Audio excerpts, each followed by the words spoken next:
President of the United States and His Majesty. President Trump sailed into office on tough talk, but faced with his first international crisis, it's unclear what action, if any, the U.S. will take in response. One of the things I think you've noticed about me is militarily, I don't like to say where I'm going and what I'm doing.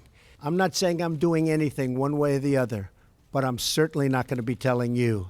After meeting with King Abdullah of Jordan, today in the Rose Garden, the president drew his own red line on Syria, expressing horror about the chemical attack that left women and children dead.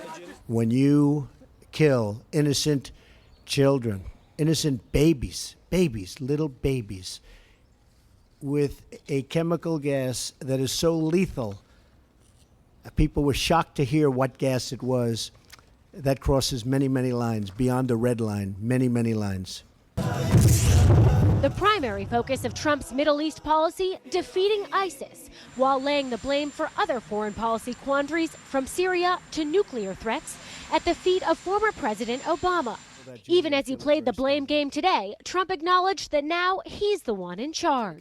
I now have responsibility, and I will have that responsibility and carry it very proudly. I will tell you that.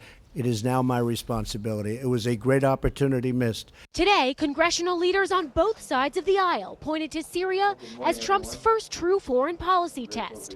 Already, some say he's falling short. What he's done with Syria is emblematic of what he always does. Instead of a policy, instead of action, there's just blame. Blame doesn't solve the problem. Republican Senator Marco Rubio even suggesting the Trump administration emboldened Assad by signaling it wouldn't seek to overthrow the Syrian leader.